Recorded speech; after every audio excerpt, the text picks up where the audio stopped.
So, maaga magising at naligo na tayo. Tignan ng mata pulang-pula. Naghanda na sa mga bag kaya alis na tayo. Lumabas na, nagpaalam na tayo sa ating alagang aso na aalis tayo. Nagbiyahe na tayo papunta doon at ngumingiti habang nagdadrive. At nakarating na kami sa mini house. Ipasok na natin ang ating motor sa mini house dahil iiwan lang natin yan dito sa loob dahil meron tayo sasakyan papuntang sa Ubay. Hindi tayo magmumotor dahil malayo ang biyahe, mga 2 oras. Babay motor, dyan ka muna sa loob sa ating mini house. Dyan ka muna magtambay ng 3 araw. Nakarating na kami at nilagay ko na ang mga bag namin dyan habang naghihintay kami. Hindi pa to Ubay ha, baka sabihin nyo Ubay to, Dawis pa rin to. Habang naghihintay ako, hinanda ko na ang mga gamit na gagamitin namin sa trabaho namin doon sa Ubay. Pagkatapos ko paghanda ng gamit, umupo na ako sa loob kay wala pa sila. Maghihintay na lang kami dumating sila para makalis na din kami dito papunta sa Ubay. Habang naghihintay kami sa loob, biglang umulan ng malakas at pinasok namin kaagad dahil mabilisan ang mga gamit para hindi mabasa. Meron din sa loob ng kwarto nag-unboxing sa galing sa Orange Shop. At habang meron nag-unboxing sa loob ng kwarto, meron din batang sumisilip sa bintana para gusto malaman kung ano ang ina-unboxing sa galing sa Orange Shop.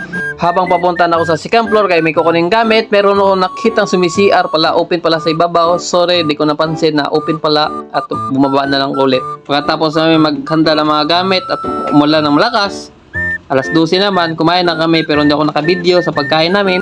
Tumigil na din ang malakas na ulan at gumanda na naman ang panahon. At pumunta ako sa kabilang kubo, meron ako nakitang nagluluto si Rick Jean alias Kiki. Ang paborito niyang pansit canton, iuulam daw niya kaya pala nagpahuli ng kain sa tanghalian.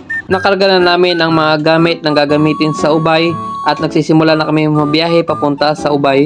Akala namin na didiretso na kami sa Ubay, hindi pala dahil pista pala ng Bilar. Dumaan muna kami dito sa kapatid ng asawa ko dahil kain kami ng tanghalian at maghihingi kami ng bring house para meron kaming pangulam mamayang gabi pagdating namin sa Ubay.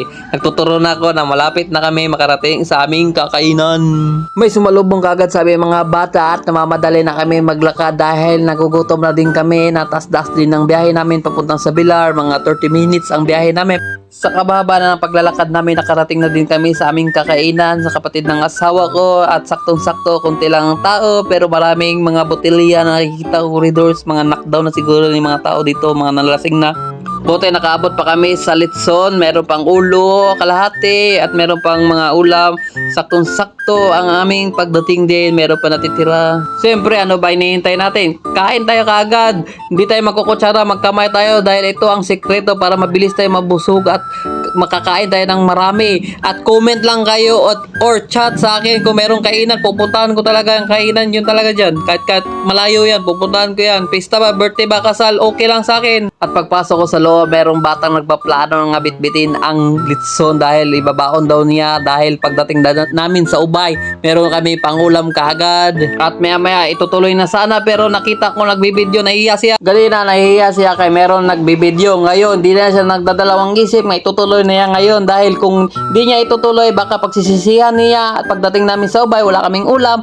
Yung itutuloy na namin ang mga plano namin na magdala kami ng bring house ng litson at nahihiya na kami, nagtuturuan na kung sino bang magbibit-bit papalabas dahil may mga tao sa labas at maghanap kami ng paraan paano ilabas to at hindi makontento sa litson. Magbubukas pa kami ng kaldero sa kusina at magdadala daw kami ng humba kay dahil masarap ilang humba dito sa Bilar. Wala na kaming plastic, nagputol na lang kami ng galon sa Pepsi, dito na lang namin ilalagay. Ano? Pakita sa mungga. Litson. Litson.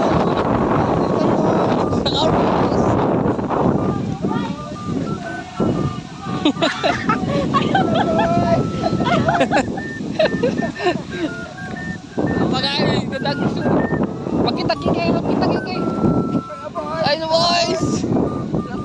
Santo bang is? Sa akin ba si makabuhi na? Mambak na. Okay. Tarong nga bangan kay makambak ng baboy. Dako-dako ba yan, no?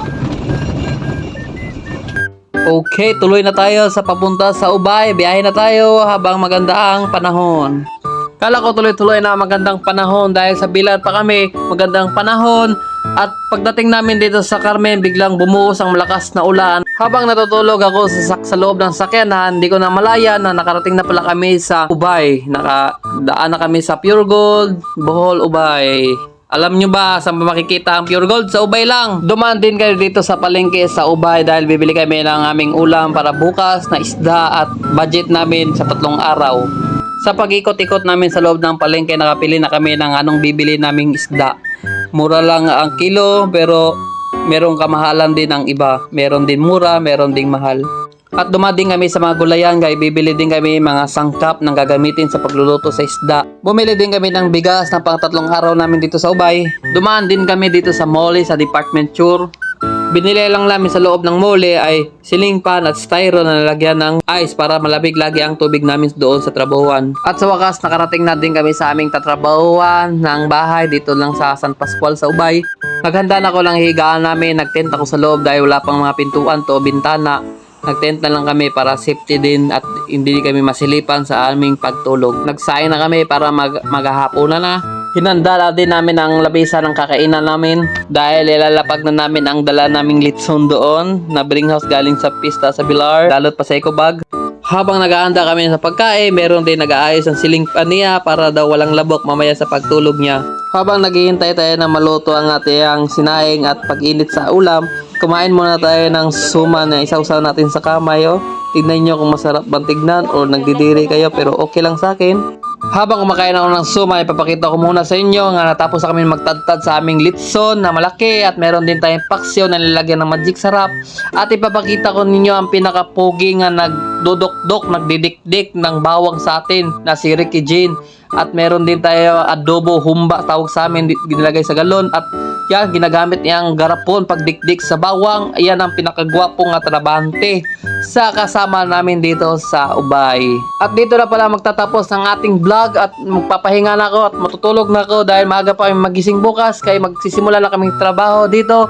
At maraming salamat sa nagsusupport at nanonood sa aking walang kwentang vlog at pakikinig sa aking hindi maintindihan nga voice over. At maraming salamat sa mga nagsusuporta sa akin.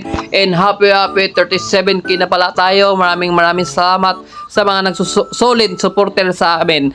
Bye bye guys, tutulog na ako.